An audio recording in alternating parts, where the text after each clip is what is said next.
কারণ কোন সমাজের ইমাম যদি ঠিক না থাকে মুসল্লিরা ঠিক হবে না।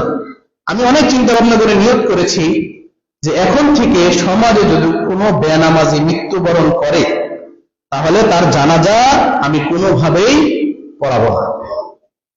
এখন এতে করে আপনারা যদি বলেন তাহলে ইমাম চলবে না, তাহলে মসজিদ কমিটির সাথে কথা বলবেন কিভাবে বিদায় করা যায় সেটা দেখবেন। কিন্তু আসলে সত্যি কথা বলি, এই সামান্য ইমামতির জন্য কয় টাকা বেতন পাই? এই চাকরি বাঁচানোর জন্য বেনামাজির জানাজা পড়িয়ে জাহান্নাম কামাই করতে আমি রাজি না। যে সকল হুজুর আর আলেম দ্বারা জাহান্নাম উদ্বোধন করা হবে তাদের অন্তর্ভুক্ত হতে আমি রাজি না। এর জন্য যদি বলেন যে আপনার ইমামতি করার দরকার নাই, সেটা আপনারা ফয়সালা করবেন। কারণ ওই যে কেউ হেদায়েত পাবে না, একজন পাবে, কিন্তু সেটা যেন আপনি হন। আমি মনে করি যে ওখান থেকে আমি এই সিদ্ধান্তটা গ্রহণ করলাম, ওই মাহফিল থেকে আর কিছু গ্রহণ করতে পারি আর না পারি এটা গ্রহণ করলাম।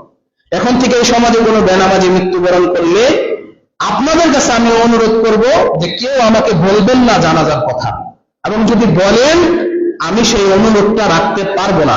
কেননা যেটা ইসলামী শরীয়তের হারাম, বেনামাজি মানে কাফের, কাফেরের কোনো জানাজা নাই, কিছুই নাই। যারা বলে বেনামাজি ফাসিক তারা সরাসরি হাদিসের বিরোধিতা করে। বেনামাজি কাফের এটা রাসূল সাল্লাল্লাহু আলাইহি ওয়াসাল্লাম বলে দিয়েছেন, এটা কারো কোনো প্রকার ফতোয়া দেওয়ার প্রয়োজন নেই। এখন আপনারা সিদ্ধান্ত নেন কি করবেন না করবেন। আমার সিদ্ধান্ত আমি জানিয়ে দিলাম, কোনো বেনামাজি মৃত্যুবরণ করলে আমি অন্তত পক্ষে জানাজা সালাত পড়াবো না এবং তার দাফন শেষ হওয়া পর্যন্ত কোনো কাজে অংশগ্রহণ করবো না। এবং আরেকটা কথা বলি, যে সকল মানুষরা আছেন, মানুষ মৃত্যুবরণ করলে গোসল দেওয়ান যাবতীয় কাজগুলো করেন, অনেক উত্তম কাজ। যেভাবে আপনারা সওয়াব কামাই করেন ঠিক তেমনি ভাবে কোনো বেনামাজি মৃত্যুবরণ করলে যদি আপনারা এগুলো করেন ঠিক একইভাবে আপনারা গুনাহ কামাই করবেন, এটা মনে রাখবেন। যাই হোক, আলোচনার বৃদ্ধি করবো না, যেহেতু সময় অনেক পাস হয়ে গেছে।